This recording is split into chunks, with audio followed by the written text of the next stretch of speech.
Hello, everybody. This is another community service connection from Messiah Lutheran Church. Part of our mission and our purpose here at Messiah Lutheran is to love our neighbors here in the community of Mechanicsville and the surrounding area. Part of how we can live that mission out is to shine a spotlight on organizations and ministries and agencies that are already doing good work among and for our communities. So we want our community to get connected with the good work that's already happening, and that is why we are here. So today I want to welcome Pam Bishop and Diane Gallegos from the Ark of Hanover, and thank you for being here. Thank you for having us. Could you please tell us about what Ark of Hanover does in and for the community? I'll let you go first. Well, the Ark of Hanover is an advocacy organization. We're the local chapter for Hanover County. We work mostly with families, individuals with intellectual and developmental disabilities, helping them navigate the system, find resources, provide information, education to the community. Those are our main things. And then while we're doing that, we like to have fun also. So we do lots of recreation events that give socialization opportunities, opportunities to make friendships for both the individuals with disabilities and their caregivers. But we often forget about caregivers and what a difficult job that is. So we like to focus on making sure that they're getting some connections also. Yeah, that network of folks who are going through the same thing is very important. Yeah. Yeah. What is your roles? I should have started with this in the Ark of Hanover. I know I can read your name tags, but It's okay. I was the president of the board. We rotate those positions around every 2 years. And, when I came on board, the board, that's funny. I had found out that Diane was recently retiring from the community services board. So we snatched her out of retirement and convinced her to be our executive director. Because she has such a wealth of information as far as advocacy resources, and that's something that we were lacking. But we are expanding. We are in the process of doing a capital campaign to find a permanent home for the Ark of Hanover, an inclusive home that we say is a roof over our community, which will be the thrift store, which we are currently occupying, the old green top sporting goods place on Route 1. And then our corporate offices are in downtown Ashland, but we would like to expand those and, like I said, put them in one location. Yeah. So we are in search of space, warehouse space, office space, if it could be in one general area, somewhere in the Ashland Route 1 corridor. So if anybody knows any property that's out there, let us know. All right. That would be lovely. Well, that's a wonderful segue to my next question.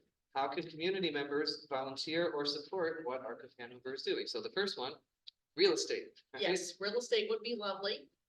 We are always looking for volunteers to not only help with our programming, which Diane can basically guide them with that.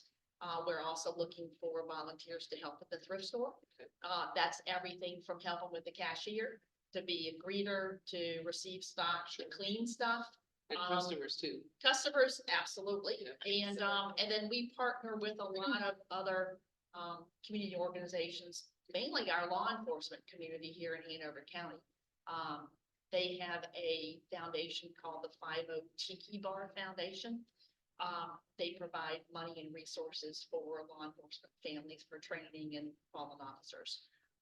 We have been able to partner with them, and we provide logistics and beer pouring skills at their location that they have at the Hanover Vegetable Farm out on Ashland Road. So they have special events and concerts, and the Ark of Hanover gets paid and solicits donations to provide resources or support for those events that are there. So we're always looking for extra help with that. And if anyone, is interested in doing volunteer work, they're like, oh, I don't really want to work in the thrift store or for beer, but you have a special skill. Feel free to call me at the office, because we could always use, I'm trying to keep a list of people with good skills that want to contribute to our organization and our mission. So if, hey, I can build things, great. I might not need something built right now, but can I put you on a list for the future? So those kind of things, if people have a skill, they can, Or even just supporting Diane in the office, coming in a couple of hours a week and answering the phone, Sure. that type of thing.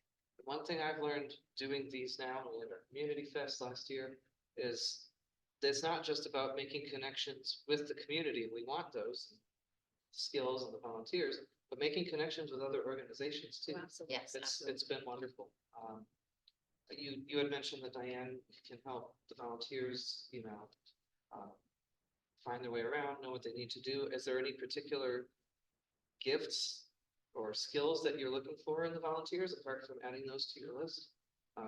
For your regular spots, is there anything in particular that people, generous heart, patience, like what kind of qualities or traits?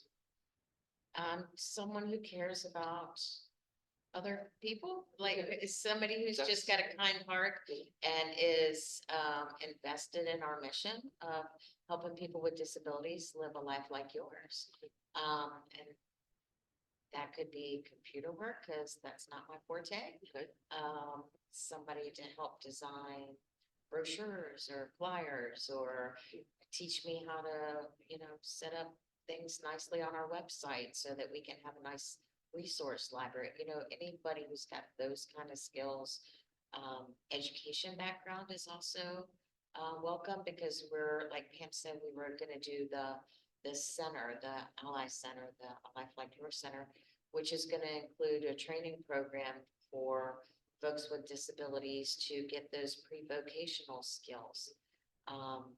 And we want to have a curriculum for that. Okay. So education background to help us develop that curriculum and really fine tune it would be awesome.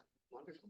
Yeah. I can tell that you're both very passionate about what you do, what Arc of Hanover does. What is it about Arc of Hanover that brings out this passion? Why do you do this? Well, my connection was simple. I have an older brother that is disabled.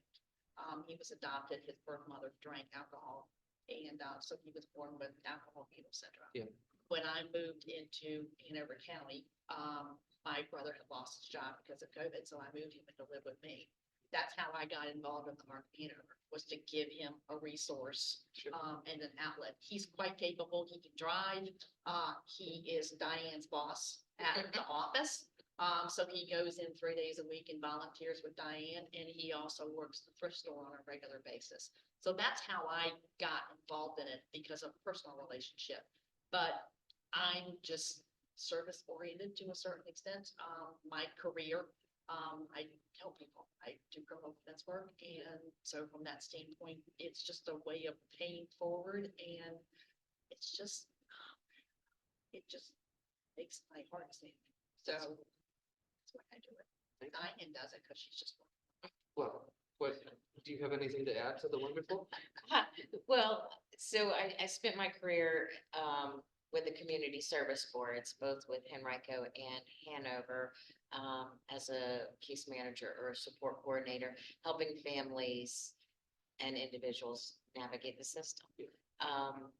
The reason that I decided to stay in the field when I retired and come to the ARC is because now I can do that without the governmental restrictions Okay. in place, so I can really be very creative. That's good. And She's got a really wonderful boss that's gonna let her do whatever she wants to do. Call me on the phone, Pam, I want to do this. Great idea.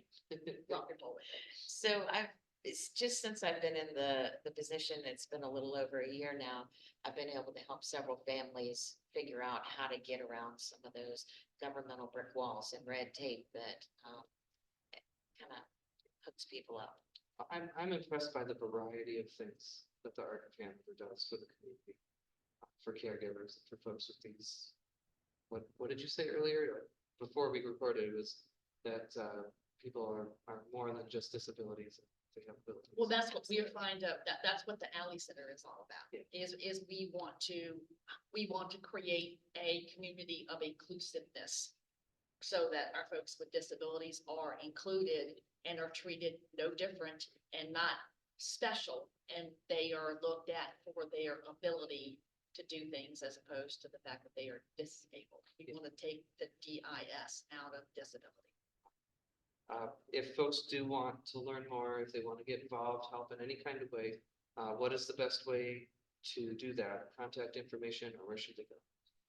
So. We'll post this too, but Okay. Yeah, so you can call the office, it's, do you want me to get the number? Sure. 804-798-2400, or you can contact me via email, diane@thearcofhanover.org.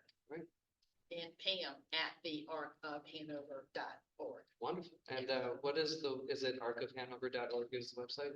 Yes, Okay, it is all lowercase, all right. everything. Is there anything else you want folks to know? We would love to have you come in the thrift store. If you have a piece of property you would like to donate to us for our new alley center or have lines on it, that would be phenomenal. And keep a lookout for the website because we're gonna be launching the capital campaign in probably another couple of months. Oh, and we have a golf tournament that's coming up on the 20th of May at the Federal Club. And all proceeds from that obviously go to the Arc of Hanover for their programming. So you can reach out to us about the golf, which is a fun day. Very cool.